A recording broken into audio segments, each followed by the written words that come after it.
Bonjour et bienvenue au forum d'El Moudjahed organisé cette fois en collaboration avec l'UNFA qui se consacre à la situation du Sahara occidental qui vit une injustice et une souffrance dans laquelle vit le peuple sahraoui depuis des décennies et qui perdure jusqu'à l'heure actuelle. Nous avons l'honneur aujourd'hui de recevoir Monsieur l'ambassadeur, Son Excellence Monsieur Omar Al-Bashir. Marhaba, ahlan wa sahlan. Madame Claude Manguin, bonjour, militante des droits de l'homme, et Madame Nouria Hafsi, présidente de l'UNFA. Marhaba, Madame. Donc, tout au début, j'aimerais bien commencer avec Monsieur l'ambassadeur, Saadat Safir. إذا كان نتحدث على قضية الساعة هي من ضمن قضايا الساعة قضية الصحراء الغربية. إذا كان تعطينا مستجدات القضية الصحراوية حاليا. تفضل سعادة السفير. شكرا.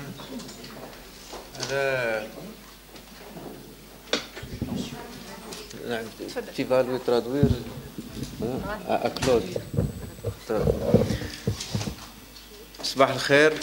أنا مسرور جدا بتواجدي في منتدى المجاهد. هذا المنتدى المناضل اللي يدافع ويرافع عن خط تحرر وخط سيادة الشعوب والحرية والكرامة، ويعني اللي باستمرار هو يحافظ على هذا التوجه. إذا نشكره ونشكر المدير والعاملين على هذا الخط النضالي التحرري، يحافظ على الذاكرة ويحافظ على المكاسب الثورية وكل القيم، وفي انسجام مع موقف الدولة الجزائرية بالدفاع عن القضايا العادلة. فشكرا لكم على مجهودكم. وأيضا الاتحاد الوطني للنساء الجزائريات أو المرأة الجزائرية اللي متواجدة وحاضرة إلى جنب أخيها الرجل، والكثير من النساء الجزائريات أعطوا المثال في الدفاع عن قضايا الحرية، والمرأة الصحراوية أخذت منهم المثال ويسيروا على ذلك النهج. واليوم يستضيفوا كلود مونجان. كلود مونجان هذه ناشطة فرنسية ولكنها بالنسبة لنا أصبحت صحراوية، يعني بفعل التضحيات اللي تقدمها ويعني الدفاع عن القضية. هي تعرضت للكثير من الإهانات والكثير من العراقيل من طرف المخزن من طرف النظام المغربي، ولكن هذا لم يجعلها تمل ولا تتعب ولا تفقد الأمل. وهي زوجة أحد المعتقلين الأقوياء اللي من مجموعة كديميزيك تسمى نعم الأصفاري، ولكنها لم تكن تدافع عن نعم الأصفاري فقط، وإنما عن كل المعتقلين السياسيين وفي كل الأماكن، ونقلت هذا الواقع إلى المحافل الدولية، إلى البرلمان الفرنسي، إلى المجتمع المدني الفرنسي، إلى المنظمات الحقوقية، إلى حتى الأمم المتحدة ولجنة تصفية الاستعمار. وما زالت لم تفقد الوعي، ومنعوها من زيارة المغرب ومن زيارة زوجها، ولكنها ظلت ترفع راية يعني الدفاع عن حقوق الإنسان وعن الحرية، وهي ناشطة في فرنسا في المجتمع المدني وجمعيات الصداقة، وتقوم بعمل جدير يعني بالاحترام والتقدير. وإحنا نشكركم بأنكم استضفتوها، ونشكر النساء الجزائريات بأنهم استضافوا هذه السيدة كلود مونجان اللي تستحق يعني من أي حد كريم وعزيز أنه يعني يقدرها، لأنه تقدير الكفاح والنضال. أما فيما يخص traduire. Très bien. Puisqu'elle voulait une traduction. Donc, Monsieur l'ambassadeur est revenu sur le rôle de l'Union nationale des femmes algériennes sans militantisme pour la femme algérienne et les droits des femmes algériennes, dans lequel la femme sahraoui s'est inspirée. Il est également revenu sur votre militantisme, et bien que vous êtes une française, mais on vous considère comme une militante sahraoui. Et votre souffrance, ce que vous avez enduré de la part marocaine, au moment où vous avez essayé de rendre visite à votre mari, voilà, grosso modo, et voilà, il vous a fait des éloges aussi. إذن احنا فيما تفضلت السؤال عن آخر التطورات، احنا منذ أيام كان تخليد الذكرى 47 لإعلان الجمهورية، وقبل ذلك كان مؤتمر 16 لجبهة البوليساريو، واللي انعقد تحت شعار تصعيد القتال لطرد الاحتلال وفرض السيادة. هذه 5 عقود مرت. ممكن واحد يقول واش حصل في هذه الفترة بالنسبة للصحراويين، وحتى واش حصلوا المخزن ونظام الاحتلال في هذه الفترة. احنا يعني نقولوا بأنهم الصحراويين أكدوا وجودهم وظهروا بأنها مقاومتهم قوية وصلبة، وأكدوا حقهم عبر العالم، وقدموا أنفسهم وأصبح لهم تمثيل في سفارات وتمثيليات، الشيء اللي ساهم بالتعريف بالقضية الصحراوية والاعتراف بحق الشعب الصحراوي. واليوم هذه حقيقة قائمة، سواء الاعتراف بالبوليساريو كتنظيم سياسي أو الدولة الصحراوية في العديد من البلدان والمنظمات، إضافة إلى بناء الدولة الصحراوية وبناء أسسها وإيجاد السلطات المطلوبة لأي بلد كسلطة تنفيذية أو تشريعية أو قضائية، حتى بناء المؤسسات، وزارات وولايات، ووجود شعب حقيقي معترف به، وجود سلطة، وجود أراضي محررة. إذن كل المقومات وإجماع الصحراويين هذا اليوم حقيقة وتجربة في مختلف المجالات. النظام المغربي ماذا جنى؟ يعني العالم لم يعترف بالسيادة المغربية على الصحراء الغربية، وهذه تكرر من طرف الهيئات الدولية. موجودة بعثة تسمى بعثة الأمم المتحدة للاستفتاء.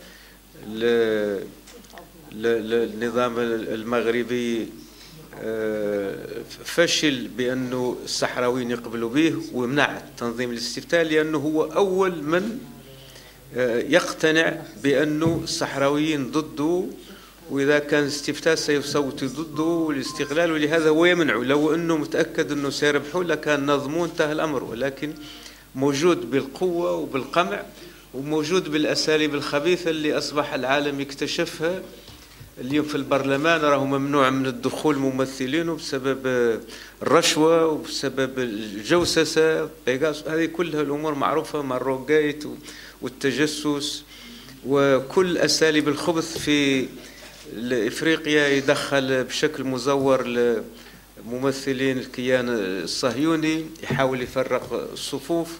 إذن حقيقة نظام مارق عن الشرعية، وهذا ما نقولها احنا، تقولها المؤسسات الدولية وتقولها الأمم المتحدة، تقول عنه أول منتج المخدرات وأول مصدر، وأنه يمول بها الحركات الإرهابية. هذا الائتلاف الصحافة الدولية هي اللي كشفت مسألة الجوسسة. القضاء يعني الأوروبي والمحققين الأوروبيين هم اللي اكتشفوا الرشوة. هذا ما هوش كلام، إنه إذا نظهر كنظام مارق اللي يعني يستعمل الهجرة السرية ويضغط بها ويقتل، هذا أيضا المنظمات الدولية. إذن اظهر بأنه نظام مارق عن الشرعية وعن حتى المعاملات الأخلاقية والسياسية. هذه الصورة أصبحت واضحة. وفي العالم اليوم لولا عمالته اللي يحاولوا القوى اللي يخدمها تغطي عليه، ولكن أصبح هذا الخبث وهذا الجرم أكبر من التغطية عليه، أصبح مفروض أنه يبان، وبالتالي هم أصبحوا يعني أمام حرج، إما يدينوا ويتخذوا مواقف أو يصبحوا شركاء في الجريمة لأنهم يغطوا عليها ويساهموا فيها، وهذا لم يعد مقبول. الصحراويين حقهم ثابت في كل القوانين، والمحكمة الأوروبية أكدت هذا، والمحكمة الإفريقية أكدت هذا، والاتحاد الإفريقي أخيرا أيضا أكد هذا.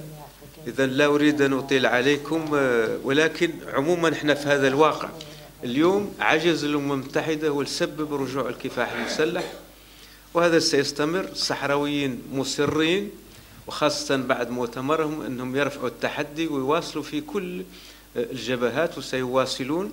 ونظن أنه المطلوب اليوم الانتقال إلى مرحلة أخرى بدل البقاء في نفس الحلقة المفرغة، والأمم المتحدة لا تقوم بأي شيء، وبالتالي الوضع سيبقى كما هو، بل يعني يدخل في التوتر أكبر. إذن المطلوب على الأقل هذا موضوع حقوق الإنسان اللي هو أبسط شيء، اللي ما فيش خلاف. الجميع يدعي حرية التنقل وحرية التعبير واحترام، على الأقل هذا المنورسو يعني تأدي هذا العمل وتوقفنا بالثروات. وحتى يعني الناشطين الحقوقيين اليوم، المعتقلين الصحراويين اليوم ما فيهم ولا معتقل جريمة، كلهم معتقلين سياسيين. هذه مجموعة كديميزيك أو المجموعات الأخرى، الصف الطلابي، قالوا تقرير المصير ورفعوا رايات تقرير المصير، والعالم يقول تقرير، لن يسجنوا ويعذبوا بسبب سياسي، لأنهم يطالبوا بحق للأمم المتحدة تقروا وكل الهيئات الدولية تقروا، وبالتالي لا يعتبر جريمة بل حق، ومن حق الجميع يدافع عنهم.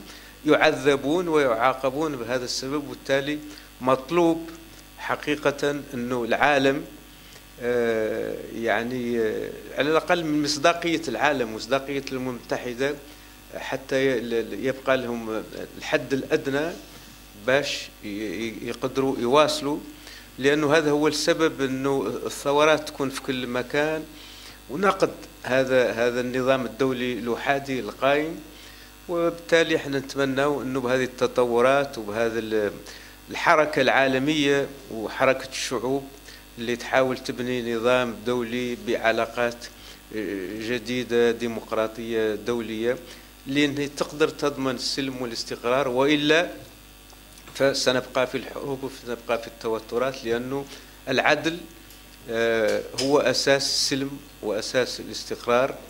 مرة ثانية نشكركم ونشكر الحاضرين. قدامنا مجموعة من الأعضاء الفاعلين والعضوات في لجنة الصداقة اللي قاموا لمدة طويلة وناضلوا وحاضرين اليوم بالإبراز أساسا دور السيدة كلود مونجان اللي تستحق منا كل التقدير وكل احترام، وهي مثال حقيقة للدفاع عن الحق والصمود. مجموعة كديميزيك الآن من عندهم 13 سنة وهي ما تعبت ما ملت، ما زالت تواصل رغم التهديد ورغم حتى يجسوا عليها وحتى هي يعني يهدوها وحتى هي يحاولوا يمنعوها، ولكن قالت لا، لازم نواصل. وبالتالي هي تستحق علينا كل الخير وكل الثناء. وشكرا جزيلا لك يا سيدة كلود، وسننتصر إن شاء الله، وسيخرجوا المعتقلين ونحتفل. شكرا.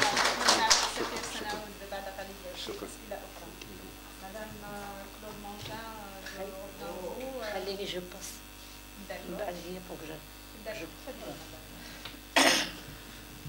بسم الله الرحمن الرحيم، والصلاة والسلام على أشرف المرسلين، سعادة السفير، الأخت الفاضلة كلود مونجان، الإخوة الحضور، سي محرز، سي علي، كل المناضلين القضية، ونشوف من راول سي الأخ آيت مهوب، الأخت سعيدة، كل المتضامنين في الواقع مع القضية.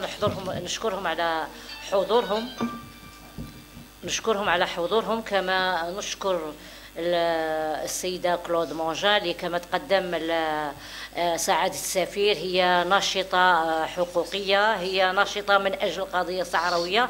صحيح أنه زوجها نعم أسفاري هو في السجن، ولكن هي تناضل بالقضية بصفة عامة، متواجدة في العديد من الجمعيات الحقوقية.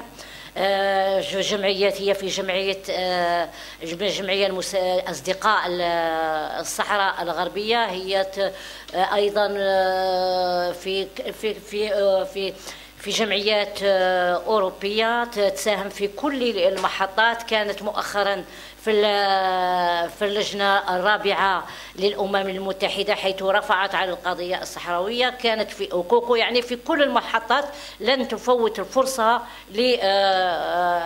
للمرافعة على القضية، رغم كما قال سعادة السفير رغم كل التهديدات ورغم كل المعاناة ورغم كل الصعوبات التي تعاني منها.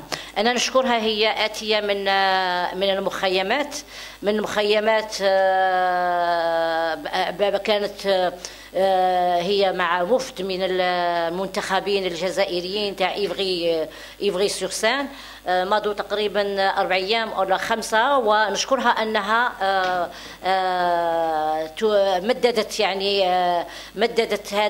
مددت الرحلة تاعها إلى الجزائر لكي تلتقي مع مناظرين متضامنين مع القضية الصحراوية. إذن فهي فرصة بالنسبة إلينا، لأنه نحن متواجدين هنا كنا متضامنين مع القضية الصحراوية. الجزائر معروف أنها متضامنة مع القضية الصحراوية دولة وشعبا وحكومة. الآن يعني الوضع يختلف، نحن كما قال سعادة السفير في مرحلة أخرى، في مرحلة بعد المؤتمر السادس عشر الذي انعقد في ظروف استثنائية، هي ظروف الحرب. الشعب الصحراوي أدرك أن العملية السياسية المتباطئة لن تغير شيء من الواقع إلا إذا انتقل الرعب إلى معسكر المغرب، خاصة في ظل جمود الأمم المتحدة وفي ظل سكوت المجموعة الدولية.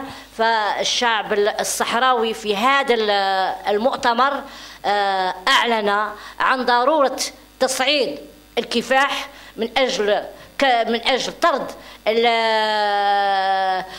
طرد المغرب من أراضيه، وأيضا من أجل تسييد السيادة الوطنية. Je suis en train de parler du 16e congrès. J'ai dit que bon, il s'est tenu dans des conditions un peu particulières, dans la mesure où le peuple sahraoui, après tant d'années de souffrance, a décidé d'intensifier la lutte afin de parachever la souveraineté nationale, parce que c'est le seul moyen de chasser le Maroc de ses terres. Parce que devant la communauté internationale, devant un silence de la communauté internationale et aussi le peuple sahraoui souffre journalièrement pendant cette guerre. C'est des dizaines de Sahraouis qui meurent sous les tirs des drones, dans un silence incroyable de la presse internationale, mais aussi à côté de ça il y a l'exploitation des ressources des Sahraouis au mépris du droit international. إذن فهي مرحلة جديدة في الواقع، تتطلب بطبيعة الحال التغيير في طريقة التضامن، لأن الشعب الصحراوي الآن يريد تصعيد الكفاح لطرد المغرب من أراضيه، ولكن في نفس الوقت هو بحاجة إلى تضامن واسع على مستوى كل القارات. أنا يعني أشيد بالدور اللي يقوموا به المتضامنين الأوروبيين، خاصة مجموعة مجموعة وهي معهم مجموعة بيير غالون وغيرهم اللي في الندوة الأخيرة يعني دعوا العديد من البرلمانيين، العديد من الناشطين الحقوقيين. كانت انعقدت في برنا، وفي القاعة كان أكثر من 400 أو 500 مشارك، كلهم يعني ينادون يدعمون القضية الصحراوية، ولكن في نفس الوقت يطالبون بضرورة بتغيير طريقة التضامن، تغيير طريقة التضامن بالضغط القانوني، لأن الضغط القانوني مهم، وما يعني ما جات به محكمة الاتحاد الافريقي هو مهم جدا. هي تكرس طبيعة النزاع، وهي ربما بداية لمعركة أخرى، وهي معركة معركة قانونية التي يجب أن تتجسد في الميدان. والمعركة لازم أن تكون على كل الأصعدة، في ميدان الوغامة من طرف الصحراويين، ولكن أيضا في جهات أخرى. فلا بد أن نغتنم الفرصة تكلم عليها سعادة السفير عن فضائح المغرب، عن فضائح المخزن، خاصة يعني فضائح الفساد في قضية المغرب جيت. كلكم تابعتوها. المغرب الذي يحاول أن يرشي البرلمان الأوروبي، وذلك من أجل بطبيعة الحال من أجل أن يقف إلى جانبه البرلمانيون الأوروبيين، ولكن فيه أيضا قضايا أخرى. المغرب معروف عن طرق اكتساب المصالح، وهو الرشوة. إذن فاحنا نشكر يعني الدور اللي يقوموا به الأصدقاء في فرنسا والأصدقاء في أوروبا في فتح هذه التصرفات، ولكن أيضا وقوفهم لتجسيد تضامن فعلي، أن تضامن يكون مجدي للقضية الصحراوية. إذن بطبيعة الحال هي موجودة هنا اليوم، لا أريد أن أطيل الكثير. هي ربما فرصة لكي نطرح إليها بعض التساؤلات، ولو أن هي أيضا بحاجة إلى تضامن، لأنه هي تتعرض إلى الكثير من الإرهاصات، خاصة لما يعني سافرت إلى المغرب لكي ترى زوجها، تعرضت إلى الكثير من التصرفات التي جعلتها تمنع من الدخول إلى المغرب.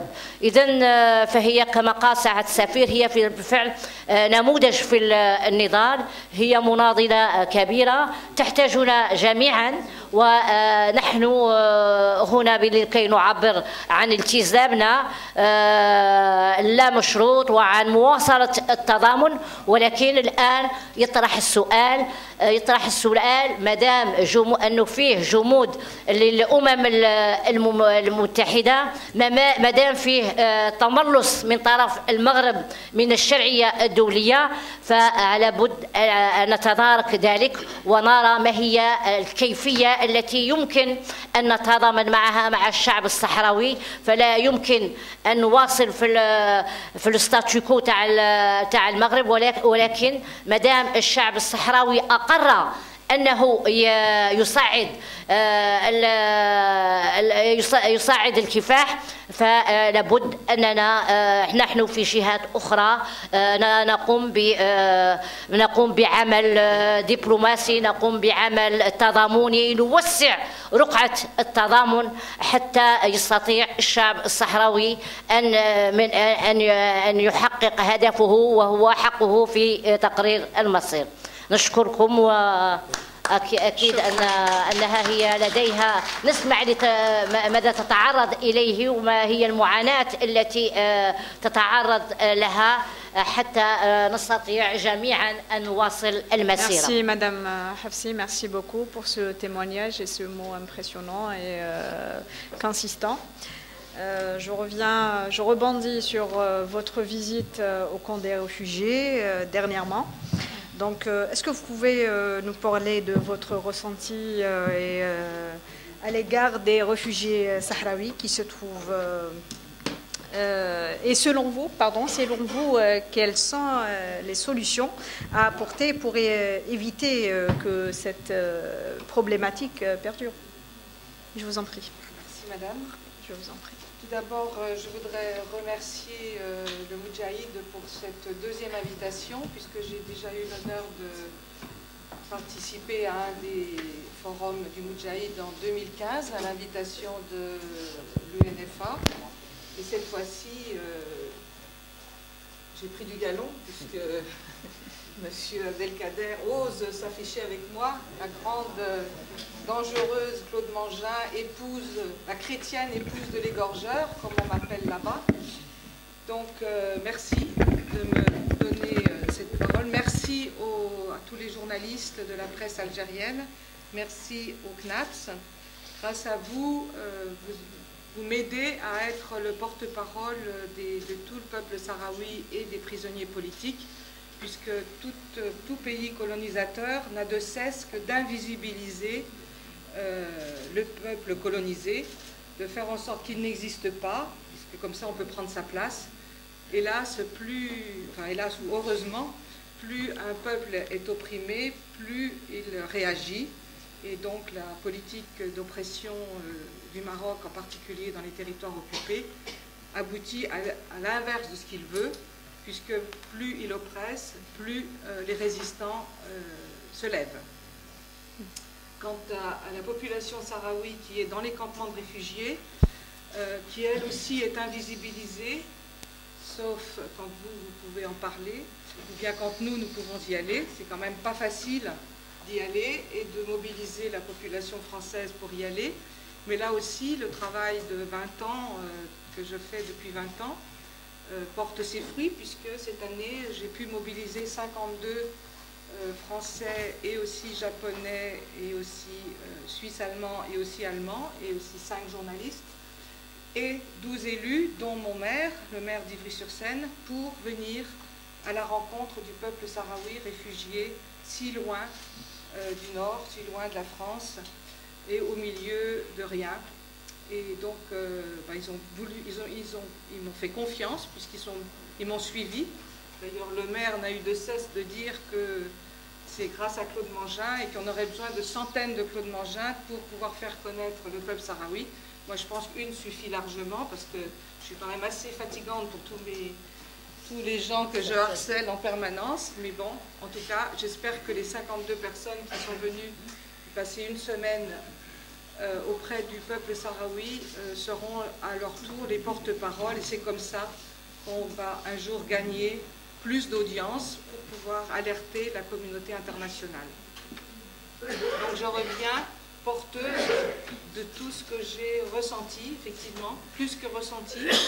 Donc comme vous le savez, quand on est invité dans les camps de réfugiés sahraouis, par la RASD, par la République arabe sahraoui démocratique en exil, j'aime pas trop dire camp de réfugiés, j'essaye toujours de parler de la RASD, parce qu'on a une image misérabiliste des réfugiés, en général, parce qu'effectivement, les réfugiés sont misérables, mais je dirais que le peuple sahraoui n'est pas un peuple réfugié comme les autres, puisque lui, il construit son État en exil, et dès que ça sera possible, et on espère cette année, pourquoi pas, le peuple sahraoui pourra tout de suite continuer la construction de son peuple, et de son État, plutôt, la construction de son État, dans les territoires actuellement occupés par le Maroc.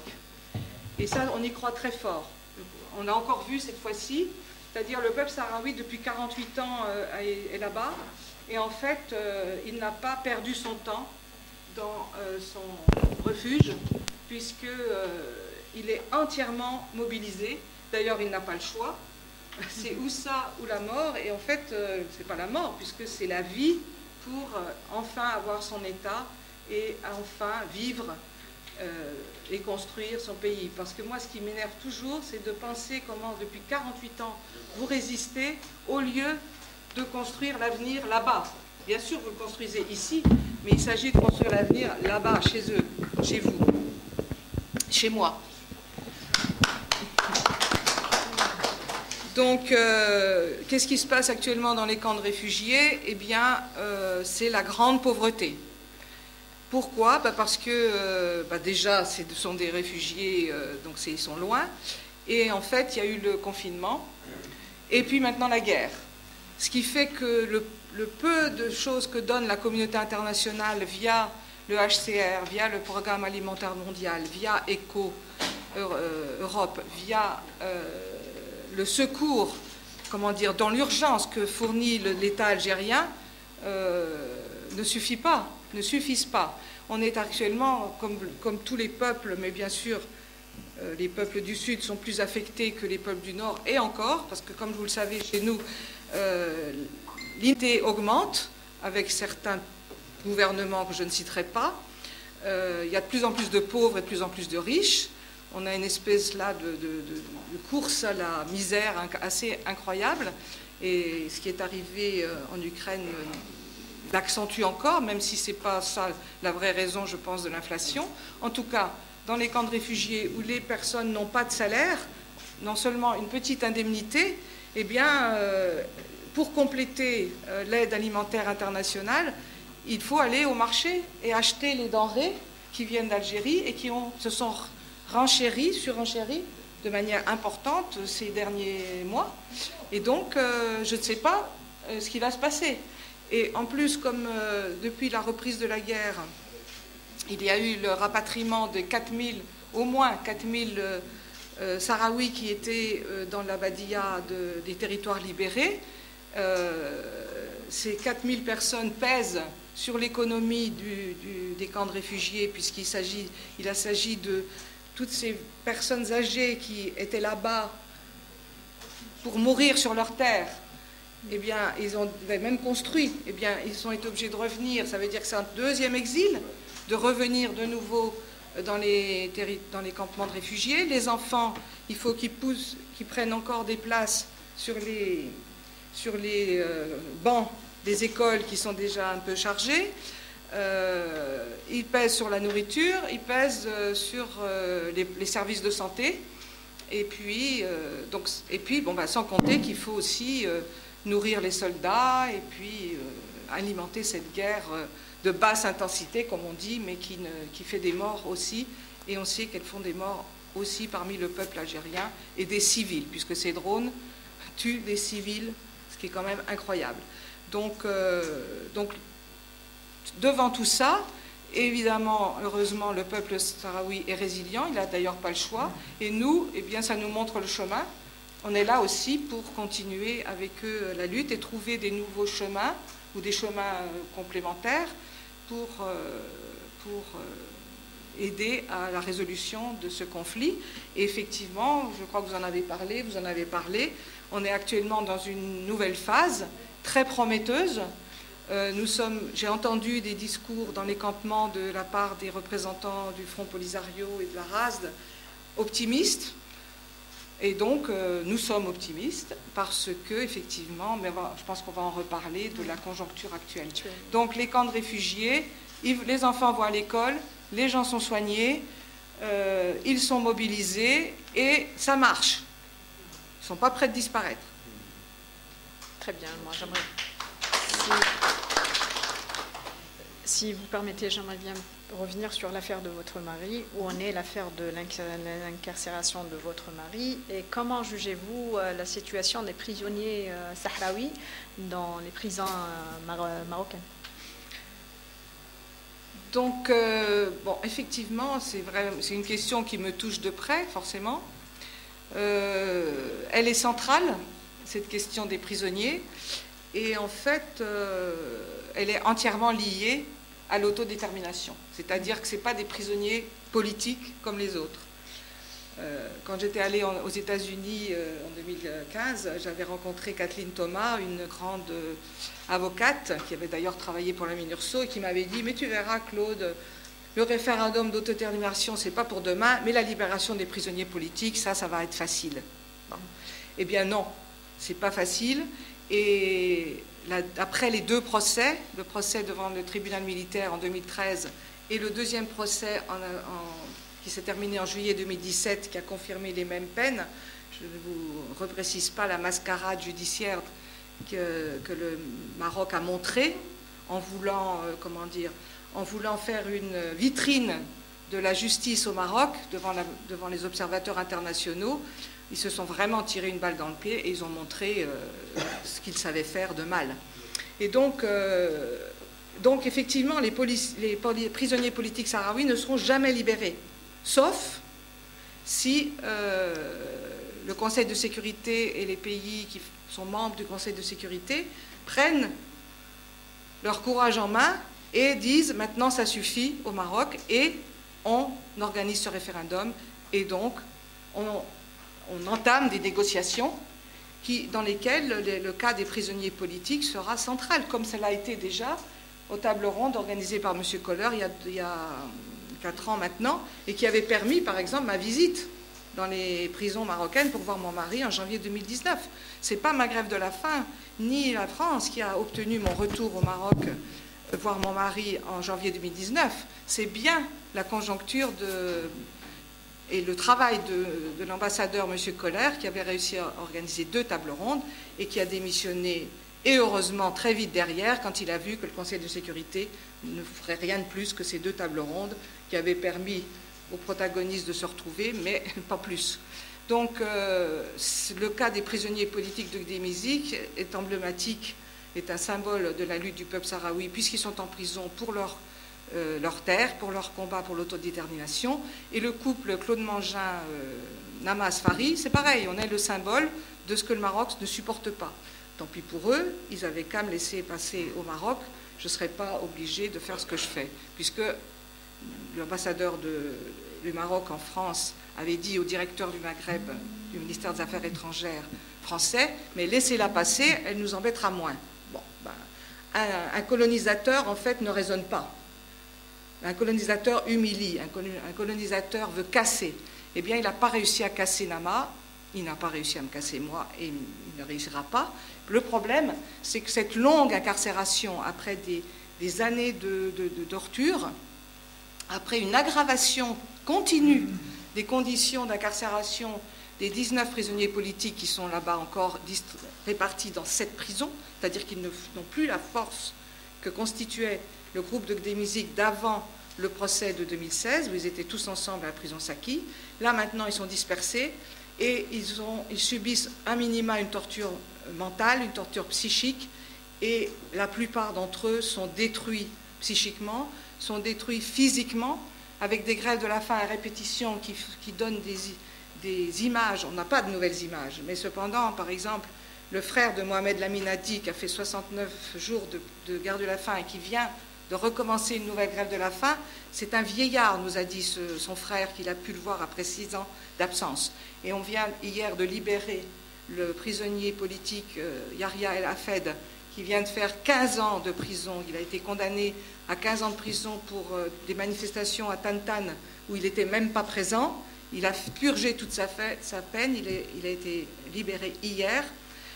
Ses enfants avaient 3 ans et 9 ans et quand il avait été incarcéré. Il a fait énormément de grève de la faim, il a beaucoup souffert en prison. Quand on voit la tête, son portrait de 2008 et les images qui ont été publiées hier, je ne vous fais pas un dessin. Donc voilà, ils sont encore vivants grâce à Dieu et ils vont continuer à leur lutte. Mais c'est vrai que, voilà, je pense que, j'espère qu'aucun prisonnier de ceux qui restent en prison ne mourra, mais il y a eu des décès en prison. Il y en a eu déjà au moins 3 depuis l'incarcération des prisonniers de Gdémizik, 1 parmi les prisonniers de Gdémizik, mais aussi 2 parmi les autres prisonniers. Donc on meurt dans les prisons marocaines, il faut le savoir, et il y a aussi des nouveaux enlèvements, des nouveaux disparus. Parce que, évidemment, comme c'est un territoire qui est fermé, complètement fermé, c'est une prison à ciel ouvert depuis janvier 2014, il n'y a pas un seul journaliste, enfin tous ceux qui rentrent comme partenaires ou comme solidaires avec le peuple sahraoui sont expulsés. Il y a encore eu une militante espagnole qui a été expulsée la semaine dernière. C'est une prison à ciel ouvert et c'est le seul cas au monde, puisque même en Palestine, il y a des journalistes qui rentrent en Palestine, il y a des journalistes qui font des documentaires, ils passent à la télévision française, tandis que le blackout sur le peuple sahraoui est total. Donc, effectivement, mon travail, mon militantisme, c'est de montrer que les prisonniers politiques existent, d'être un peu leur porte-parole. Et comment je fais?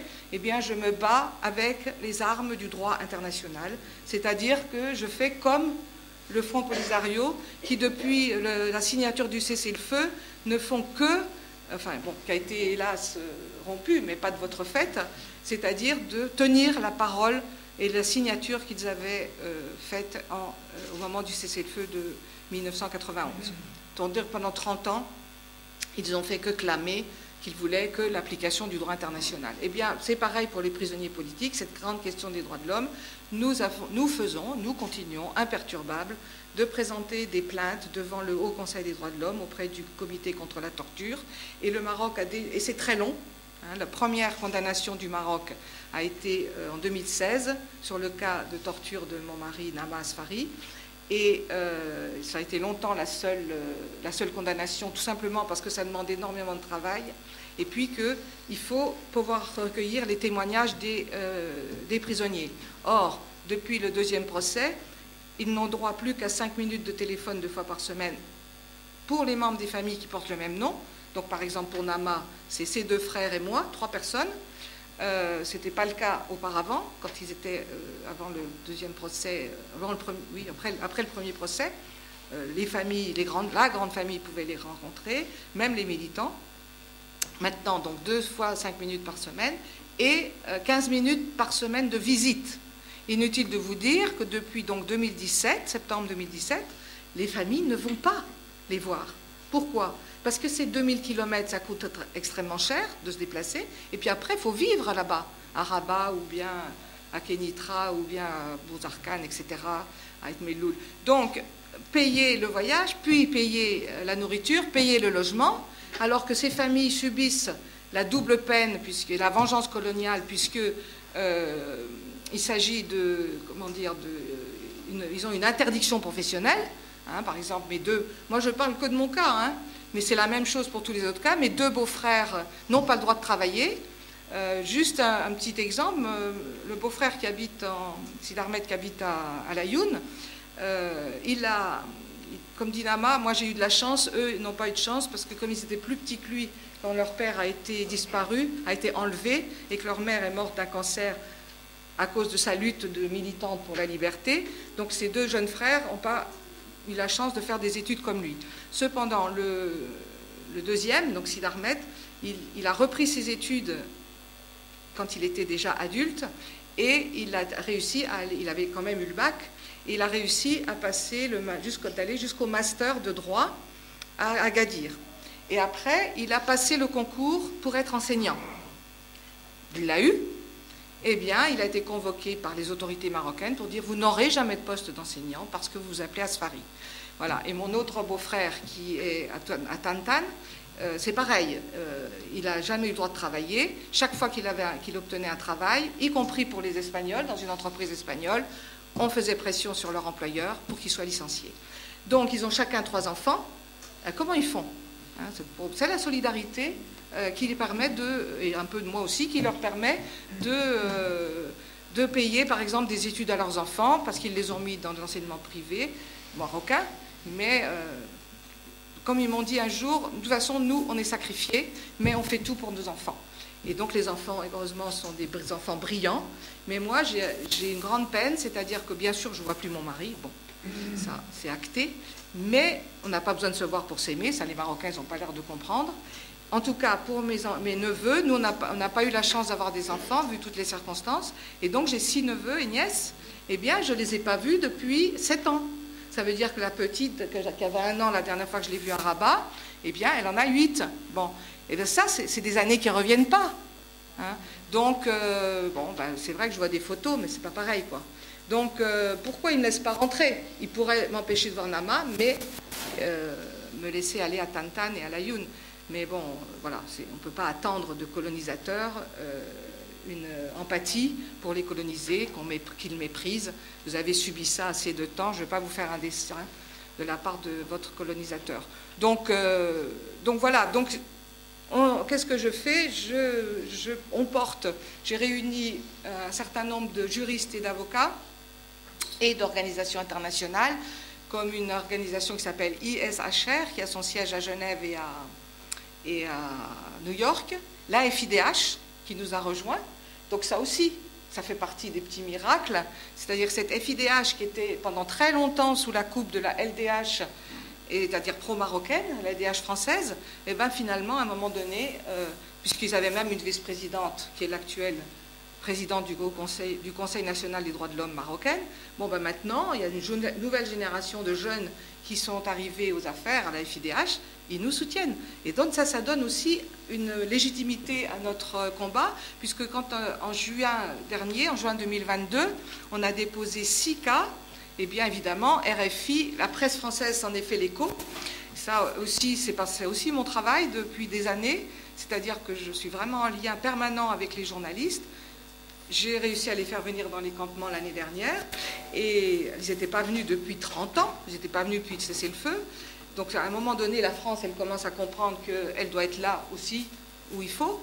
Et donc, ils se sont fait l'écho de dépôt de ces 6 plaintes auprès du Haut Conseil des droits de l'homme, auprès du Comité contre la torture à Genève. Et j'ai perdu mon fil. Et donc,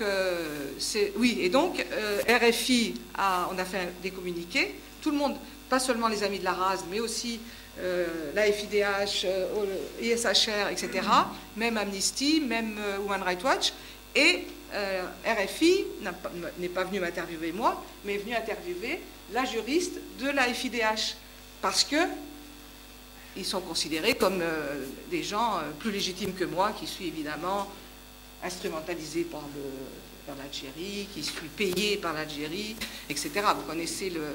Vous connaissez le vocabulaire de l'ennemi.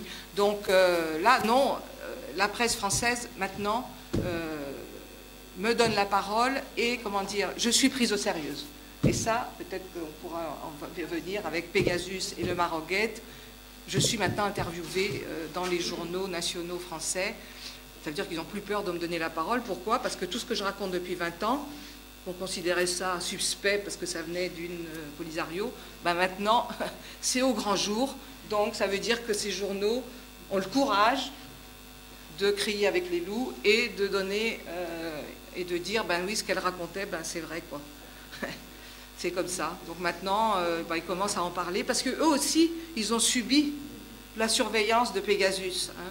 Comme vous le savez, le Canard enchaîné, Marianne, le Canard enchaîné, Le Monde, l'Humanité bien sûr, et Mediapart ont été surveillés via leurs journalistes.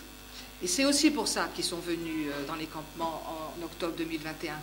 Je pense que c'est ça. C'est-à-dire que vraiment le Maroc a perdu toute légitimité, toute crédibilité, toute bonne image dans la presse française. Et en plus, comme il continue, le Maroc, de prendre la presse française comme porte-parole de leur pauvre misère, qu'il y a un complot international contre eux, etc. Donc ils portent plainte alors qu'ils n'ont pas le droit de porter plainte et que de toute façon ils sont déboutés, mais ça leur donne la parole 5 minutes. Mais là, ça passe plus, quoi. Ça marche plus. Donc ils ont été trop loin. Et là, tant mieux. Que, enfin, le fait d'être allé si loin se retourne contre eux. Et là, maintenant, je crois qu'il y a encore eu une étape avec le 19 décembre, enfin avant même, mais en tout cas le 19 décembre 2022, où la grande majorité des députés européens ont voté cette incroyable motion qu'on aurait pu écrire nous-mêmes, alors qu'on n'était pas, on ne nous donnait pas la parole pour dire ça. Eux, ils l'ont voté à la grande majorité, sauf l'Espagne, tant pis pour eux. Et maintenant, même les députés qui sont pro-marocains, par exemple les députés de la France Insoumise, ben, comme ils veulent être élus l'année prochaine, ben, ils se disent qu'il faudrait quand même qu'on fasse un peu le ménage si on veut que les citoyens français, en tout cas pour la France Insoumise, votent pour nous.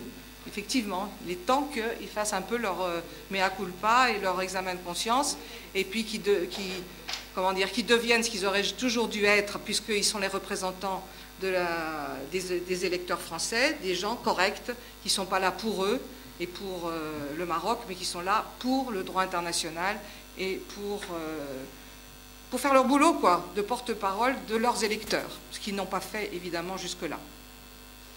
Très bien. Merci Madame Mangin pour ce témoignage poignant et touchant. Merci. Donc نرجع إليك سعادة السفير. يعني يمكننا الجزم أن بفشل السياسة المغربية خاصة بالقول بأن كل الاسكندال اللي راهي تتعرض لهم النظام المخزن يوحي أن النصر والاستقلال هي مسألة وقت. Vous avez vu qu'avec ce témoignage brillant, Claude Mongeant a pu convaincre à beaucoup de monde, il a mobilisé beaucoup de monde. Donc ça a changé sa vie pour la présenter aux tribunes régionales et internationales et changer pour être une grande militante de la cause sahraoui et avoir des relations. Ce n'est pas avec son mari, mais avec les beaux-frères, les nièces, les sœurs, et à travers eux, tous les prisonniers, et le reste, tout le peuple sahraoui. Donc, il est devenu une grande famille, oui.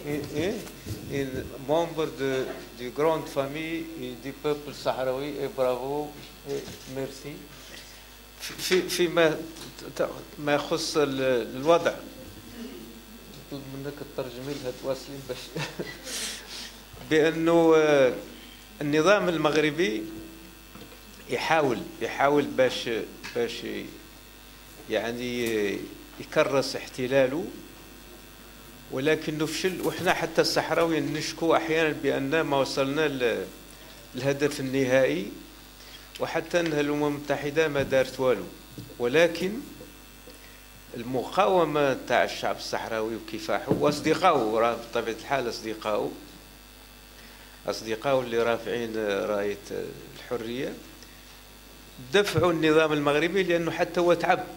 النظام المغربي تعب ومل وخسر في احتلاله، وما بقاش قادر يواصل بنفس الصيغة وبنفس الوضعية، لأنه يقول لك طولت وتعبت. هو أصبح رهينة لاحتلاله للصحراء الغربية، رهينة في سياسته الداخلية ورهينة في سياسته الخارجية، واللي عندهم الأموال يستعملوا ويوظفوا ويشري به مواقف الدول، لأن ما كاينة دولة مقتنعة باش توقف مع النظام المغربي. كل اللي معاه هو راهو شاريه، وأخيرا ارتمى في أحضان إسرائيل وقائد القضية الفلسطينية. هذه كان خط أحمر، لأنه هو المملكة قائمة على أنه هو رئيس لجنة القدس وهو أمير المؤمنين وهو كذا وهو كذا، وإذا به يكسر كل هذه الخطوط ويرتمى في أحضان إسرائيل ظانا أنه سيغير الوضع. ولكن هذه القضية نفسها خلقت له مشاكل مع الأوروبيين، مع أصدقائه، مع الفرنسيين. أصبح يتعالى عليهم مع كل الأوروبيين بأنهم يقول لهم لا، لازم تعترفوا بالسيادة المغربية على الصحراء، وإلا مواقف تدعموا حتى الحكم الذاتي، وهذا ما يشكى.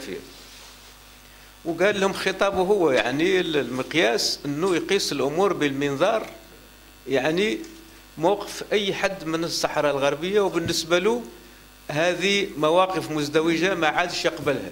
إما تعترف لي بالسيادة أو ما عندي معك مصلحة، ديروا كما دار ترامب، أو يعني المواقف هذه الأخرى. وهذه فرنسا إلى حد الساعة مهما يكون احنا ننتقدوها وكذا، ولكن ما دارتش هذه الخطوة، وحتى الأوروبيين يعني الآخرين ما داروش هذه الخطوة، والغالبية من الدول يعني العالم رفضت بأنها تعترف له بالسيادة المغربية. وهذا جعله يخسر هذوك اللي كانوا معاه، واللي طالب به ما وصلوش. حتى الأمريكان اللي يعني ترامب اعترف له بالسيادة، هذه الإدارة الحالية ما لغاتش الاعتراف، ولكن لم تفعلوا، ما طبقتوش، لأنه كان فيه فتح قنصلية في الداخلة، وكان فيه حتى إدخال في المناورات العسكرية اللي يديروا الأسد الإفريقي، يدخلوا الأراضي أيضا الصحراوية. هذه ما دخلوهاش، وبل صبحوا يقولوا احنا مع ديمستورا ومع حل الأممي إلى آخره.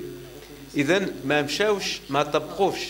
احنا بصح ما هوش راضينا، هذا لازم يلغوا، ولكن هناك جانب آخر يعتبر إيجابي بأنهم ما طبقوش القرار نتاع ترامب، وبالتالي هو ما وصل للهدف. حتى هذا لما باع كل شيء، يعني اعطى كل شيء، يعني ما جناش الربح اللي كان حب بأنه الموضوع ينتهي والاعتراف وانتهى الأمر. إذن وبالتالي خلق مشاكل حتى مع حلفائه السابقين اللي هم الفرنسيين، وحتى الإسبان فسهم اللي باع رئيس الحكومة الإسبانية، باع يعني الموقف هذا وانحرف. اليوم لما زاروا المغرب أخيرا وداروا اللجنة العليا للتعاون مع المغرب بين إسبانيا والمغرب، ملك المغرب راهو في عطلة يزور، ما كلف نفسه باش يجي ويستقبل رئيس الحكومة الإسبانية. والآن الإسبانيين غضبانين، حتى هذوك اللي المعارضين يقولوا احنا ما لناش راضيين على الموقف هذا لأنه إهانة لرئيس الحكومة الإسبانية، واعتبروها إهانة لكل الإسبان. يقول لك احنا بعنا الموقف هذا، باعوا بدون مقابل، وحتى يعني يعاملوا بالإهانة هذه. إذن هو في الأخير خسر يعني مع كثير من أصدقائه، لأنه طلع لابار الفوق، يعني السقف الفوق إما معهم، إذن ما مشاوش معه، وبالتالي هو في أزمة، ما هوش راضي وما هوش مستطاع أنه يتحمل الوضع كما هو، والهدف السقف اللي رفع ما وصلوش، وراه في أزمة. ولكن احنا أيضا يعني كصحراويين، صح مدة طويلة طالت، الأمم المتحدة ما قامتش بواجبها والوضع يطول، وبالتالي احنا لازم أيضا ننتقله، لأنه هو خرج عن الإطار اللي كان مطروح، ما بقيناش في الوضع السابق والخطة السابقة. لازم احنا أيضا يعني نرفعه من المستوى، وخاصة بعد المؤتمر.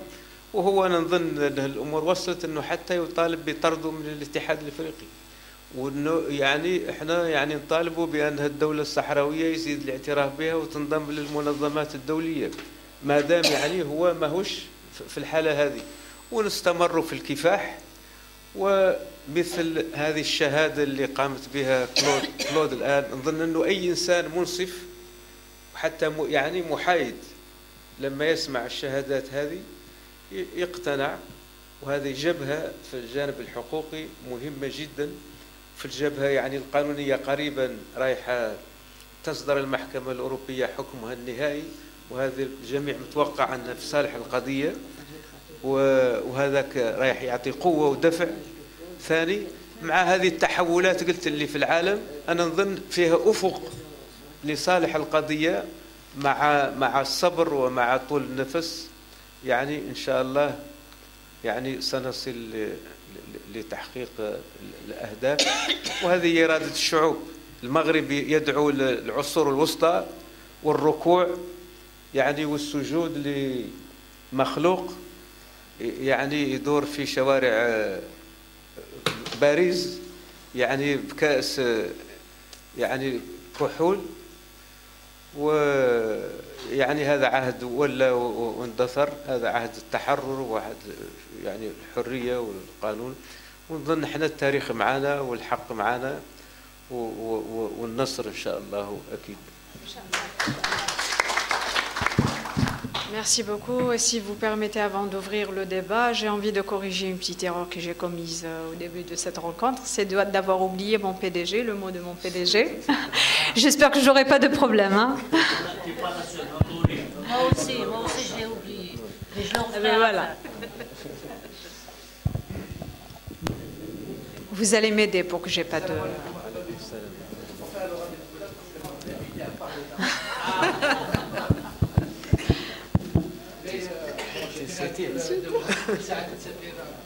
Madame Claude Mangin, Madame Nouria Hafsi et chère assistance. Juste 2 ou 3 mots rapidement parce qu'on est dans le mois de Shuhada, donc des résistants. N'oublions pas l'Algérie. Le mois de mars, des hommes valeureux sont tombés durant la guerre de libération. Et mars, c'est aussi l'hommage rendu par le monde à la plus belle partie de l'humanité, j'entends par là la femme. Et bien sûr, c'est le 8 mars, bien sûr, que vous informez tous, je suppose. Quand il y a oppression, c'est vrai que femmes et hommes se lèvent. وتاريخ الجزائر يشهد بهذا. Mais comme je le dis, ce sont les femmes qui enfantent des lions. Chez Bladna, on sait ce que c'est, et on a aussi un exemple avec le fait colonial, un anachronisme dans un pays africain qui a subi la prédation, l'impérialisme, le colonialisme, le vol, la rapine, l'esclavage. Et ce qui est aussi ahurissant, étonnant, c'est que c'est un pays africain, les habis toula ala jarou, ce qui est vraiment un truc qui heurte la conscience au XXIe siècle. Bien sûr, le Moujad, qui est un symbole, parce qu'il est né durant la guerre de libération, mais aussi l'Algérie qui a de tout temps مع الشعوب المضطهدة وبالتالي أيضا مع الصحراء الغربية. لهذا أنا أريد أن أقول بأن l'Algérie a inscrit dans son ADN, dans son histoire, le soutien aux causes justes. بما فيها la lutte et le combat pour l'indépendance du Sahara occidental. Et c'est pour ça que je voudrais rappeler juste un petit point, ou deux rapidement, si vous le permettez. Bien évidemment, comme l'a dit Madame Claude Mangin, ce n'est jamais gai, ce n'est jamais facile, ce n'est jamais une aventure heureuse que de vivre en exil, loin de son pays, en espérant, en luttant chaque jour pour son indépendance, pour que chacun puisse retourner dans son pays, là où il est chassé. Mais, sachez, et je le dis dès le Moujad, dans les camps de réfugiés, l'État algérien est présent. Il porte assistance. C'est vrai que dans les camps des réfugiés, la vie n'est pas facile. Mais bien évidemment, l'Algérie a fait un point d'honneur parce que c'est sa politique, parce que c'est son dogme, parce que c'est sa, je dirais même entre guillemets, sa religion que de porter assistance. N'oublions pas que dans les camps de réfugiés, l'État est présent par la scolarisation, par la santé. Il y a des milliers de Sahraouis qui suivent un enseignement dans nos universités et nos écoles. Il y a des milliers de Sahraouis qui sont soignés gratuitement en Algérie. L'Algérie, qui a accueilli les réfugiés sahraouis tout à fait dans sa politique étrangère et d'assistance aussi au peuple pourchassé, n'a parlé, n'a interpellé la communauté internationale, et peut-être que Saad Savir m'a corrigé, que 10 ans après l'arrivée des Sahraouis dans les camps de réfugiés. C'est-à-dire que l'Algérie a pris à 100% sur ses épaules cette situation. L'Algérie porte assistance aux Sahraouis, comme elle porte assistance aux Palestiniens, comme elle porte assistance à pratiquement tous ceux qui rêvent de liberté. Aujourd'hui, au nom du président de la République, le Premier ministre est à Bakou. Ils sont en train de parler du mouvement des non-alignés. Quel est aussi l'un des axes essentiels du mouvement des non-alignés? C'est justement permettre au peuple de vivre librement, dans la dignité. C'est ça. Quand le président Tebboune injecte une somme faramineuse, on l'a entendu, pour le développement du continent, qu'est-ce que ça signifie? Ça signifie que l'Algérie intervient pour que les Africains enclenchent un développement économique et social, qu'ils vivent dignement, chacun dans son pays. C'est ça l'Algérie. L'Algérie, ce n'est pas uniquement Alger, ce n'est pas uniquement Oran ou Constantine ou Ouargla, c'est aussi ces camps de réfugiés que porte dans son ADN l'Algérie. Comme on porte à chaque occasion quand on parle de la Palestine. Il y a eu un séisme en Syrie. Vous avez eu ce qu'a fait Israël qui a bombardé juste après. Mais c'est quelque chose d'ignoble. Et c'est pour ça que l'appel que je lance à chaque fois à mes confrères, mais aussi aux hommes politiques, quand on parle de cette normalisation, entre guillemets, du Maroc pour l'entité sioniste, il ne faut pas dire la normalisation. Parce que qu'est-ce que ça signifie? Ça signifie que ceux qui rejettent cette notion de normalisation sont anormaux, sont à la limite. Ça veut dire que ceux qui rejettent, ils sont en dehors de la raison et de la logique. Non, moi je dis la soumission à l'entité sioniste, ce n'est pas de normalisation. Voilà comment il faut rétablir et produire notre propre langage, nos propres notions, parce qu'à travers les mots, on éduque les gens. On est en train de dire normalisation. Je suis vraiment désolé, il ne s'agit pas de normalisation. Comme je ne maîtrise pas les mots en arabe. C'est une soumission. Et donc, l'Algérie, Mars, sont des lions. Derrière, il y avait des femmes. C'est ce qui se passe maintenant.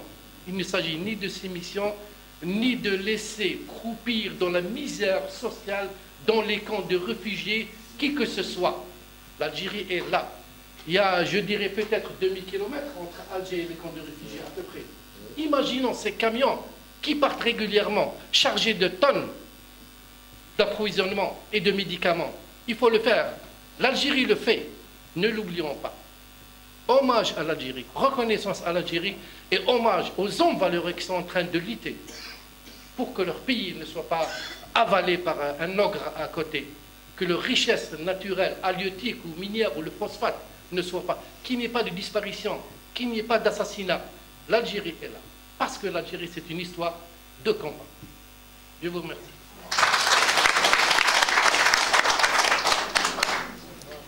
Merci. Maintenant, je pourrais ouvrir le champ aux questions. Si vous avez des questions.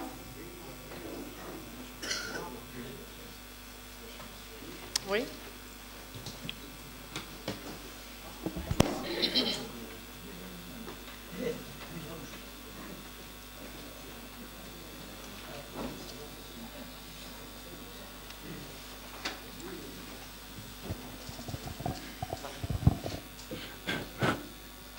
Salam alaikum. Bismillah ar-Rahman ar-Rahim. En premier, je souhaite remercier le journal El Moudjahid d'entreprendre tout ce qu'il est en train d'entreprendre. Bon, je rappelle que ce journal est né dans des conditions très pénibles en 1900 quelque chose, en pleine guerre d'Algérie, ça c'est. Donc je reprends les propos du PDG de ce Moudjahid quand il parle de l'Algérie et de son comportement d'aide aux étrangers, tout ça, etc. Que dans son ADN, le soutien à autrui, c'est quelque chose qu'elle commet. Pourquoi? Parce qu'elle est passée par ce train de vie. Elle sait qu'est-ce que c'est, les douleurs d'autrui, etc. Et puis personnellement, quand il a parlé des... comment dirais-je, les endroits isolés, etc. Personnellement, j'ai eu la chance, en 1981, dans le cadre du travail, je me trouvais à Garage Billette et j'ai eu la chance d'être invité pour visiter certains camps les réfugiés sahraouis. Et je sais de quoi il a parlé, monsieur le PDG, tout à l'heure, et je confirme.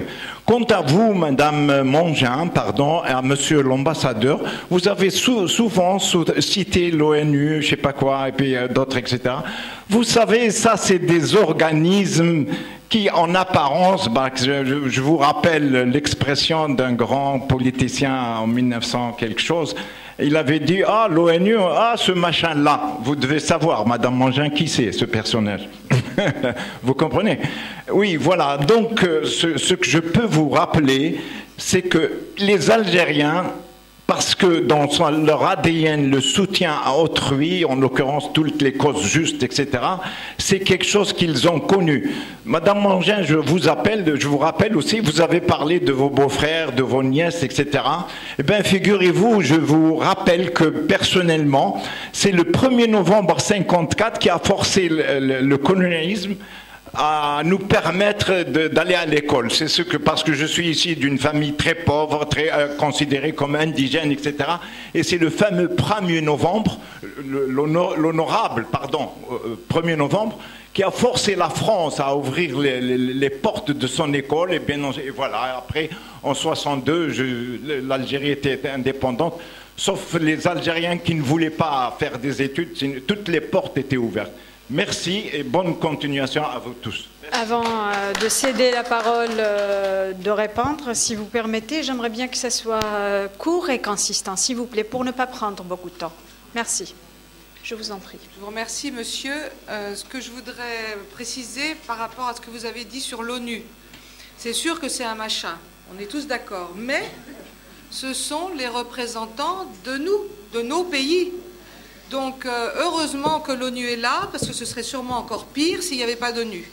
Donc, notre rôle de citoyen, c'est d'obliger nos États, puisque nous sommes des démocraties, à faire leur travail d'hommes politiques conformément au droit international qui a été édicté par les États. Alors, bien sûr, cette ONU est très, très imparfaite. En plus, elle a été mise en place par les vainqueurs de la Deuxième Guerre mondiale. Et alors, vraiment, ça reste un club fermé d'États qui n'ont vraiment aucune leçon à donner à personne. Donc, effectivement, notre rôle de citoyen, c'est d'aider à la réforme de ces instances pour qu'elles appliquent le droit international qu'elles ont elles-mêmes édicté. Et je dois dire qu'aujourd'hui, d'après Maître Devers, l'avocat du Polisario, c'est la Cour de justice de l'Union européenne qui est la meilleure cour au monde, et que ce qui se passe en ce moment là-bas et qui devrait aboutir à la fin de l'année 2023, c'est-à-dire de confirmer les arrêts qui ont été faits en 2016-2017 qui montrent que l'État marocain et le Sahara occidental sont deux entités séparées. Et quand ça se sera réaffirmé définitivement cette année, nous pourrons commencer à attaquer les entreprises internationales et françaises. Et là, on va attaquer le Maroc au portefeuille. Il n'aura plus les moyens de continuer sa colonisation économique, etc., du Sahara occidental. Et là, ce sera le début de la fin, et c'est cette année. Je le souhaite bien. Oui. Bonjour, une question à Monsieur l'ambassadeur. Est-ce que vous pouvez nous restituer de mémoire comme ça, la liste des institutions internationales qui accueillent la race? Deuxième point, est-ce que vous pouvez aussi nous lister comme ça, toujours de mémoire, la liste des pays où vous avez des chancelleries? Troisième point, et j'en termine parce qu'il faut faire court. Est-ce que l'élan suscité... Non, ça fait court. Comme ça fait court. Vous pouvez poser 4-5 questions. Est-ce que l'élan suscité en Amérique latine se poursuit? L'élan suscité par l'adhésion des pays d'Amérique latine, est-ce qu'il fait boule de neige encore? Vous voyez ce que je veux dire? شكرا جزيلا. دابا السؤال هذا الأخير، الدول يصعب أني نذكر الجميع. في أمريكا اللاتينية بالفعل هناك حركة تقدمية وتطور كبير، بدا من كوبا وبعد فنزويلا ونيكاراغوا وبنما وبوليفيا أخيرا والبيرو ونيكاراغوا قلتها والكولومبي والبيرو والأوروغواي. هذو فيهم سفارات يعترفوا بالدولة الصحراوية، وكاينين اللي فيهم تمثيليات، تشيلي، الأرجنتين، البرازيل، نظن إن شاء الله ما نكون نسيت أشياء أخرى يعني بعض الدول الأخرين. وهذا هو العمل متواصل. والآن فيه حركة عامة، هي أحيانا أمريكا اللاتينية تعرف موجة تجي أنظمة يمينية محافظة، ومرة تجي أنظمة تقدمية. الآن هذه فترة الأنظمة التقدمية في أمريكا اللاتينية، وإحنا عندنا بهم علاقات.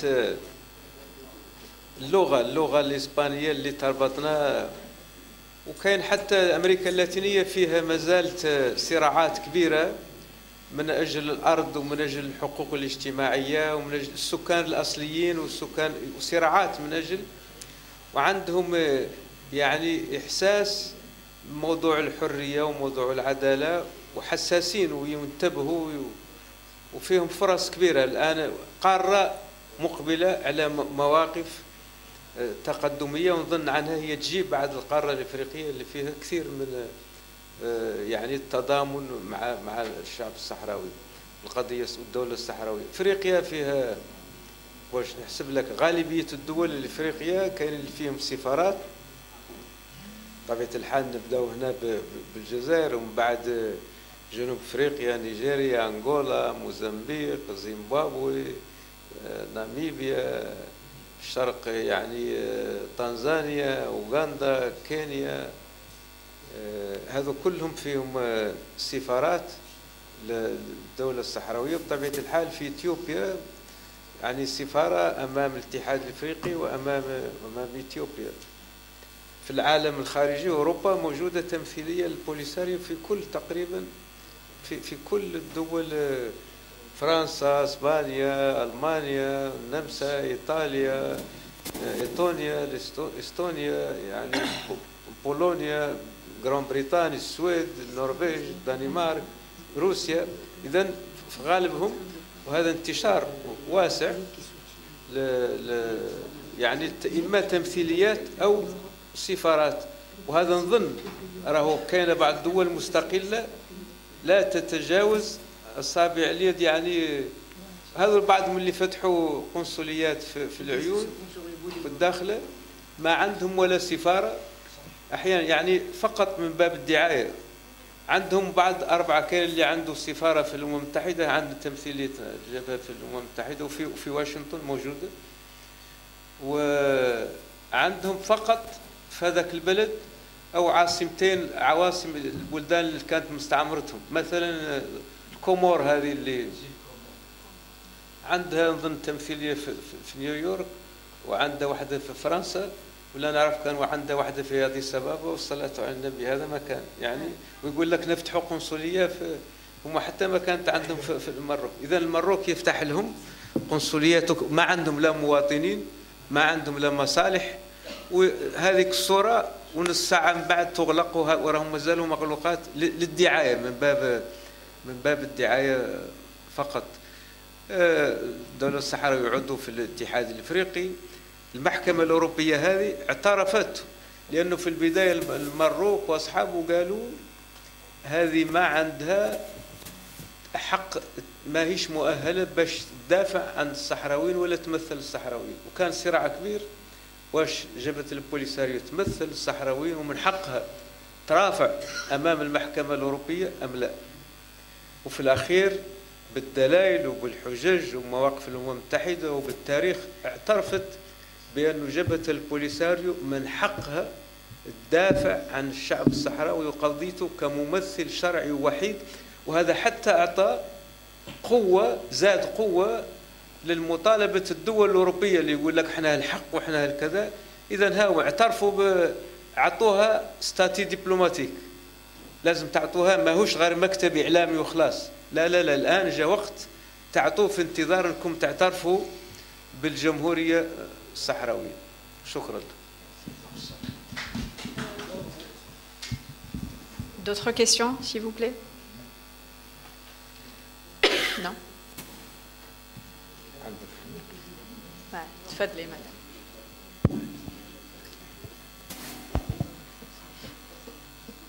شكرا. اولا نحيي الاخت كلود مونجان على نضالها المتواصل والوفي.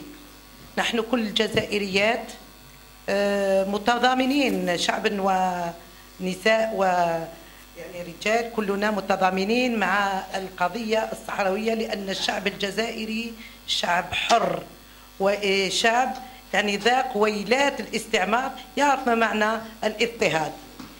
سؤالي، أنا أردت أن يعني من أستمع إلى السفير وإلى الأخت نورية وإلى الأخت مونجان أننا سنغير طريقة نضالنا مادام أن الأمور تأزمت. أنا أقترح لماذا لا نطالب بالدول المتضامنة أن نسحب سفرائها من المغرب حتى نضغط عليها اقتصاديا. إذن أنا أظن هذه الطريقة الوحيدة للضغط. إذن لأنهم فعلوا في سوريا أكثر مثل ما فعلوه في الدول الأخرى. إذا إحنا شفنا في هذه الأيام الأخيرة حتى مع هذا الزلزال ما قدروش يتضامنوا مع الشعب مضطهد، يعني زلزال وما شفقش وما رحمهمش. إذا أنا أظن أن الطريقة الموالية هي الطريقة السحب السفراء والضغط عليها اقتصاديا. وشكرا.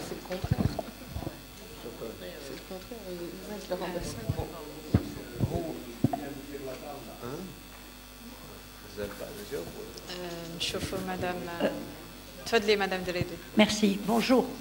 Moi, je dirais une petite question, puisque j'ai eu la chance d'aller au Sahara occidental. Je salue notre grand ambassadeur que j'apprécie beaucoup de sa modestie envers nous. Moi, j'aimerais savoir, puisque j'ai eu durant c'est-à-dire quand il y avait le président Abdelaziz rahimahullah et que sa femme, Inch'Allah, on lui souhaite prompt rétablissement. Moi, j'aimerais savoir, madame, vu votre courage que j'admire en tant que femme, est-ce que vous pensez que vraiment l'Algérie, j'aimerais encore le réentendre peut-être, que l'Algérie joue un rôle important, pertinent envers ce peuple, comme on le fait bien sûr avec d'autres? Est-ce que vous pensez que réellement l'Algérie est vraiment... J'aimerais l'entendre de votre part. Merci. C'est une question délicate. Ah bon? Je ne suis pas algérienne, et en plus je suis française, donc... mais enfin, peut-être je suis sahraoui aussi, donc finalement... non, moi je... c'est difficile de critiquer l'Algérie après ce qu'on a entendu, avec lequel je partage entièrement. Moi, je pense que tous les pays peuvent faire plus et mieux et différemment. Mais après, évidemment, c'est de la politique. Et moi, je ne suis pas politicienne, je sais pourquoi. Il s'agit quand même de tenir compte du contexte international. Et justement, il a beaucoup changé ces derniers temps. Et c'est vrai qu'entre le président algérien précédent et l'actuel, les choses ont beaucoup évolué et je pense qu'elles ont bien évolué. Mais je pense qu'il y a encore beaucoup à faire parce que, je sais pas, les politiciens, ils ménagent la chèvre et le chou quand même, toujours. Alors là, il faudrait vraiment encore plus de courage, mais tous, y compris les États européens, y compris évidemment mon gouvernement, qui pourrait enfin jouer au moins une neutralité positive, sinon plus, et ne pas être une partie du problème, mais une partie de la solution. Donc ils ont encore du chemin à parcourir, mais je pense qu'on peut... Enfin, tant qu'il y a de la vie, il y a de l'espoir, et moi j'espère bien que nos hommes politiques et nos femmes politiques sont en train là de réaliser que peut-être depuis 20 ans qu'ils ont été achetés et qu'ils n'ont rien dit sur le Sahara occidental au Maroc et en Europe et en France. Je ne sais pas si vous avez vu, hier l'Humanité a sorti 2 pages sur le sénateur Cambon, où il est... J'ai un copain, j'ai envoyé ça à un ami qui m'a dit, en fait c'est comme une prostituée déguisée, donc le sénateur déguisé en sénateur. Et je pense que c'est une bonne image. Donc à un moment donné, il faut que les États, ils accordent aussi leur politique avec le droit international, tout simplement. C'est pas compliqué, le Sahara occidental. C'est un peuple, un territoire. La dernière colonie d'Afrique, depuis 1975 que le problème aurait dû être réglé. Et ça fait 48 ans qu'on attend. Donc qu'est-ce qu'on attend? Qu'est-ce que le Maroc a de spécifique pour qu'on les laissait faire tant d'années jouer à l'enfant gâté?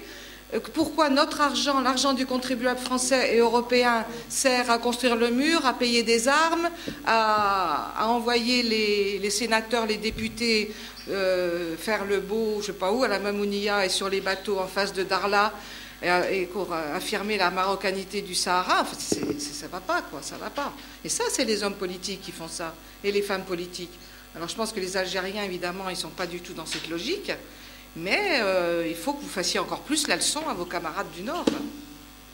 Très bien, merci. Moi, je voulais revenir avec Madame Nouria, si vous permettez. Vous allez organiser une tournée prochainement, donc si vous nous parlez de ça. Ben oui, nous profitons de la présence de Claude ici en Algérie pour essayer justement d'élargir l'éventail de solidarité chez les femmes. Hein? C'est très important. Cela ne veut pas dire que les femmes ne sont pas solidaires avec la cause sahraoui, mais c'est bien parce que nous allons rencontrer des étudiantes, nous allons rencontrer des femmes de tout azimut, et donc c'est une occasion justement de réfléchir ensemble de la manière avec laquelle nous pouvons justement se solidariser avec la femme sahraoui. Et justement là, nos invités parlaient des institutions internationales. Je pense que c'est l'espace où nous devons gagner la bataille dans ces institutions. Et je parle notamment de l'Union africaine. L'Union africaine qui est un soutien fondamental de la cause sahraoui. À mon avis, il ne faudrait pas, parce que j'y vais régulièrement à l'Union africaine, j'assiste régulièrement au sommet des chefs d'État, et je vois le lobbying que fait le Maroc, là, au sein de l'Union africaine. L'Algérie ne le fait pas. L'Algérie ne le fait pas, les Sahraouis ne le font pas non plus. Quand je dis qu'ils ne le font pas, ils font ça. Bien sûr, notre diplomatie fait un travail gigantesque, mais n'exploite pas la présence de la société civile algérienne et sahraoui là dans l'enceinte de l'Union africaine pour justement essayer de faire du lobbying. Et là, on est en train je dirais pas de perdre une opportunité, mais on laisse le champ libre au Maroc dans cette institution importante qui est l'Union africaine. Ouais. Merci. S'il y a d'autres questions?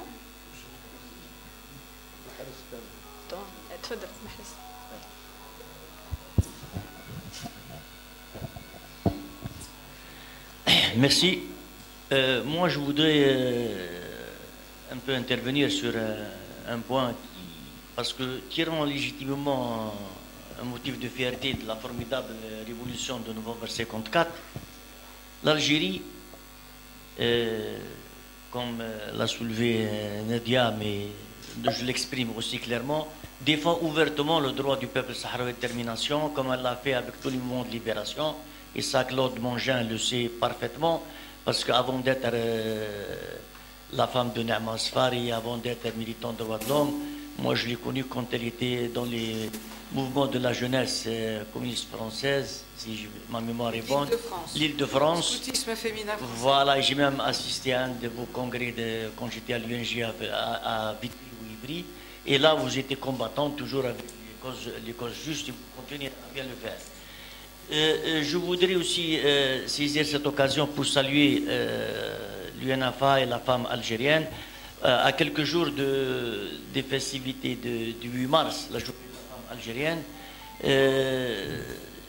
C'est bien que cette femme fidèle au sacrifice et au shahidat vient aujourd'hui exprimer sa solidarité avec le droit du peuple à disposer d'eux-mêmes et ensemble avec les autres femmes du monde, particulièrement à travers Claude Mongin, aujourd'hui que je salue la beauté morale de l'idéal défendu par ces femmes. Mon troisième point, c'est au sujet, hier, l'Assemblée aussi a tenu une activité autour des différents obstacles et obstructions qui bloquent le dossier du Sarzental. Nous tenons aujourd'hui à le réaffirmer, l'obstruction et l'obstacle vient du Maroc, l'entêtement du Maroc qui défie la communauté internationale. L'obstacle aussi vient de la France. Quand je dis la France officielle, parce que la France citoyenne, elle est bien exprimée aujourd'hui par Claude Mongin qui défend le droit du peuple sahraoui à l'autodétermination, qui défend le droit international, qui défend la légalité internationale.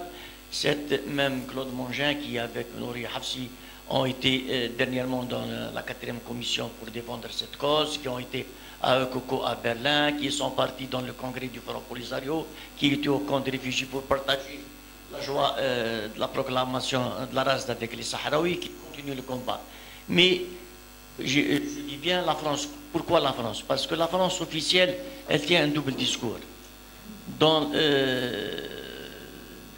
le Conseil de sécurité, elle vient pour, soi-disant, défendre le droit du peuple sahraoui à détermination, et dans l'application, elle encourage l'entêtement du Maroc, et elle s'aligne malheureusement sur les thèses coloniales du Maroc. Donc, ce que je cette occasion de cette tribune, pour appeler la France à suivre la voie de la raison, de la légalité internationale, et la voie de la citoyenne Claude Mongin, qui appelle à l'application, à permettre à ce peuple de jouir de son droit imprescriptible reconnu dans la Charte de doctrine des Nations Unies, et aussi de permettre aux Nations Unies de mener à bien sa mission sans un silence complaisant et sans altérer l'image de l'ONU. Quant à l'Algérie, j'aime pas trop en parler parce que nous on le fait par devoir et par conscience. On fait notre devoir des réfugiés. Ensemble, nous devons continuer ce combat jusqu'à la victoire du peuple sahraoui. Merci. Merci, Monsieur Lamari, merci. Donc, si vous avez quelque chose à ajouter, Monsieur l'ambassadeur, Madame Mangin. الأخت قالت فكرة بما أنه الأوضاع تتطور وفي كل مرحلة يجب أن نتكيف مع متطلباتها ونضيف الجديد حتى ما نبقاش في الجمود وطرحة أفكار سحب سفراء وكذا.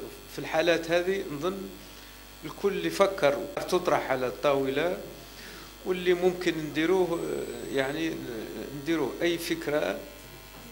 في الحالات هذه كل شيء مطلوب وكل شيء يدرس واللي ممكن يعني يطبق باش تتقدم. فقط هو لا للجمود ولا للبقاء في يعني الدوران في نفس. يجب البحث دائما في كيفاش تتطور الأشياء وكيفاش تبادر. والصحراويين اليوم قالوا لازم الرد على حالة الجمود وحالة التصعيد اللي يقوم بها النظام المغربي ونزيد نطور عملنا في كل الجهات. وهذه فكرة من الأفكار اللي تطرح وهكذا. شكرا للجميع على هذا. ومرة ثانية يعني كلود يعطيها الصح. هو في الأخير الإنسان. Je crois que le plus important dans cette vie, c'est les valeurs humaines. C'est ça. Donc, les valeurs humaines, c'est une valeur internationale. Donc, c'est la langue que tout le monde partage et peut comprendre. Et tout le monde est d'accord pour donner tout le prestige et tout les salutations et toute la considération à toute personne, homme ou femme, qui lutte pour ces grandes valeurs. Et elle est à ce niveau-là qu'il mérite nos respects. Et merci. Et on vaincra, Inch'Allah. Je voudrais juste dire que le Maroc, les autorités marocaines, est du côté de la mort et du côté du colonialisme qui tue. Et depuis trop longtemps, depuis 48 ans, avant il y avait l'Espagne qui faisait ça aussi. Et le peuple sahraoui est du côté de la vie, du côté de la liberté. Et nous sommes du côté de la vie et de la liberté et nous gagnerons.